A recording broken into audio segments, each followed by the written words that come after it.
নমস্কার, শুভ সকাল। প্রত্যেক দিনের মতন আজকে একটি আপনাদের ভিডিও তুলে ধরলাম। আশা করি যদি ভালো লাগে অবশ্যই লাইক, কমেন্ট, শেয়ার এবং সাবস্ক্রাইব করে দেবে। আপনাদের অবশ্যই গেস্ট করতে হবে দীঘা এটা কোন জায়গায়। যদি আপনাদের যাদের নেচার জিনিসটা পছন্দ হয় তো অবশ্যই এখানে ভিজিট করুন এসে। এটা আপনাদের হচ্ছে তাজপুর মল্লিকা বিচ। যারা দীঘার ঝাউবনকে হারিয়ে ফেলেছেন, এইভাবে ঝাউবন দেখতে যদি চান অবশ্যই তাজপুর মল্লিকা বিচে ভিজিট করুন এবং দেখে নেন। অবশ্যই এখানে পিকনিকের সুব্যবস্থা আছে। আপনার নিজেদের পার্সোনাল গাড়ি অথবা বাস নিয়ে এসে এখানে পিকনিক করতে পারবেন।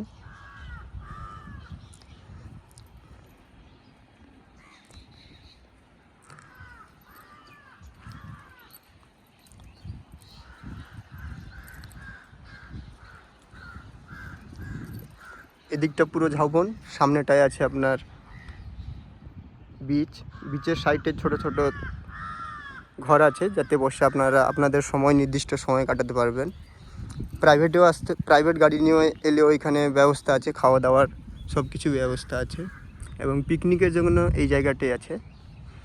এটা হচ্ছে ভেতরের রাস্তা, যেটা আপনার মেন রোড থেকে আপনি ঢুকে আসবেন তাজপুর মল্লিকা বিচ।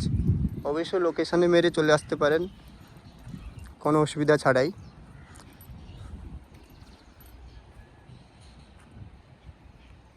এই সেই পিকনিকের জায়গা।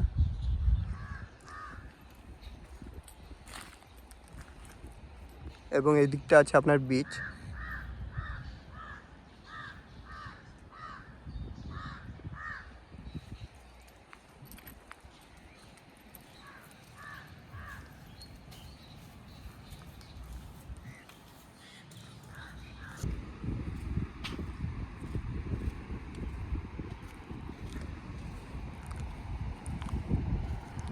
শান্ত নিরিবিলি হাওয়া,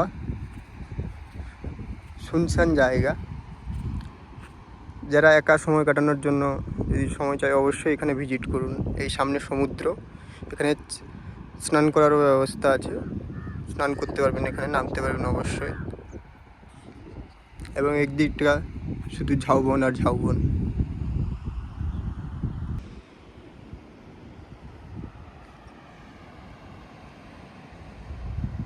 অবশ্যই ভিডিওটি ভালো লাগলে একটি লাইক এবং শেয়ার অবশ্যই করে দিও।